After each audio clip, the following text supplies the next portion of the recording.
方嘉欣便是陈肇中的初恋情人。年轻时的她曾被誉为港岛女神，令无数富豪精英纷纷拜倒在她的石榴裙下。当陈肇中赴美留学的时候，她与陈肇中分开，紧接着刘家辉便凭借着顶尖富豪的光环以及一掷千金的大方，将她变成了自己养在狮训道豪宅中的情人。那时候的方嘉欣在物质方面几乎等于拥有了全世界。她可以在清晨乘坐奢华的私人飞机前往伦敦的广场喂鸽子，晚上又乘坐同一架飞机去往浪漫的爱琴海，睡醒了又可以随意选择去纽约亦或者东京的豪华商场肆意购物。若是时间不着急，她可以乘坐刘家辉的私人邮轮，从港岛去印度洋上的马尔代夫，亦或者南太平洋上的大溪地。总之，那个时候的她想要什么都是唾手可得。但即便如此，在陈肇中回到港岛之后，她与陈肇中的旧情还是一触即发。那个时候她才意识到，自己就算拥有了所有物质，但心中仍旧有一个空缺永远无法填满，那个空缺便是陈肇中。于是当他与陈肇中轰轰烈烈私奔去美国的时候，全港岛都想不明白他为什么会走得如此决绝。而等他到了美国之后，他才逐渐意识到，他心中那个空缺虽然被填满了，但其他的几乎全都空了下来。他不能再像以前那样睡到自然醒之后对着世界地图随意寻找一个即兴的目的地，更不能像以前那样时刻享受着这个世界各种最昂贵与最顶尖的商品与服务。那一刻他才明白，自己放弃的究竟是什么。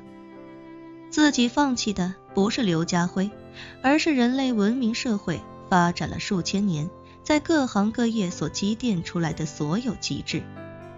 自己以前坐的私人飞机凝聚了这个世界上最尖端的民用航空科技以及最好的内饰装修材料，自己当初乘坐的邮轮亦是如此。自己穿的衣服几乎全是商品世界最昂贵的成衣，全是那些顶尖大牌设计师精心打造的产品。而自己佩戴的珠宝可能也是这个世界上最罕见最稀缺的那一小部分。就连他曾经睡过的床垫都是由一群瑞典工匠用手工从马尾、山羊身上采下的毛一点点编制而成的艺术品。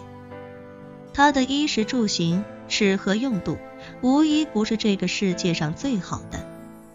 可是当他与陈肇中私奔之后，他才明白，虽然同是坐飞机，但在狭窄的经济舱里坐上10几个小时，原来是那么的痛苦。至于邮轮，更是完全成了另一个世界的产物，可望而不可及。他的衣服也不再是那些法国、英国以及意大利的顶尖设计师一针一线为他量身定制的奢华产品，而是那些第三世界国家的女工，在混乱的流水线上踩着散发出浓郁机油味的缝纫机，为几百万人生产的出的同款廉价服装。那一刻他才意识到自己做了一个多么愚蠢的选择。也是在那一刻，他才决定要想尽一切办法回到刘家辉的身边。万幸的是，他回来之后，刘家辉不计前嫌地重新接纳了他，甚至还在原配去世之后将他光明正大迎娶进门。而后的20年，他如当年一样一直享受着这个世界上最好的一切。但是陈肇中依旧是他内心深处无法填补的空缺。只是更加现实的方嘉欣明白了一个道理，有的空缺其实可以不去填补。不过正是因为这个空缺的存在，当他知道陈肇中要被遣送回来，甚至无数人摩拳擦掌准备取他性命的时候，他心里依旧无法接受，这才气势汹汹地跑来找刘家辉要个说法。但是他高估了自己在刘家辉心目中的地位。也低估了陈兆忠在刘家辉心目中的仇恨。这个巴掌挨在脸上，他一时间竟有些惶恐，因为他生怕自己再失去身边的这一切。于是他连忙向刘家辉解释，家辉，你别误会，我真的没有别的意思，我只是……刘家辉冷声道，你不要说了，我不想听你究竟是什么意思，我只想告诉你，以后不许你在我面前再提任何与陈兆忠这3个字有关的内容，否则的话，你就有多远给我滚多远。方嘉欣惊恐无比，他知道刘家辉虽然喜欢自己，对自己也有着极强的占有欲，可他一直都提防着自己。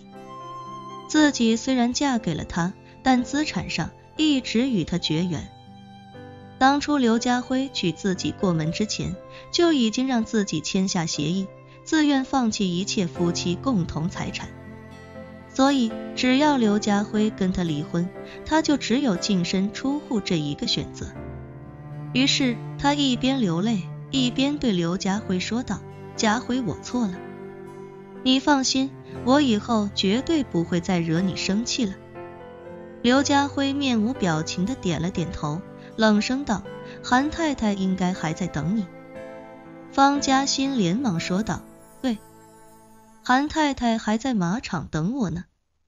家辉，那我就先走了，晚上你想吃什么，我让佣人提前给你准备。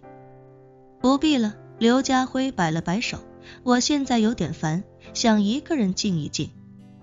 方嘉欣诚惶诚恐地说道，好，那我就先走了。说完连忙转过身，狼狈的仓皇离开。翌日，纽约的清晨，萧初然睁开眼的时候，叶晨还在身边睡得正香。他并不知道昨晚叶晨一个人出门，直到将近天亮才回来。起床之后，他让酒店的餐饮部送来早餐，刚好叶晨也从卧室出来，他便笑着问道，老公，你睡得怎么样？挺好的，叶晨微微一笑，随口回了一句，其实他根本就没睡觉，只是躺在床上，思绪纷乱地想着与那个神秘组织相关的事情。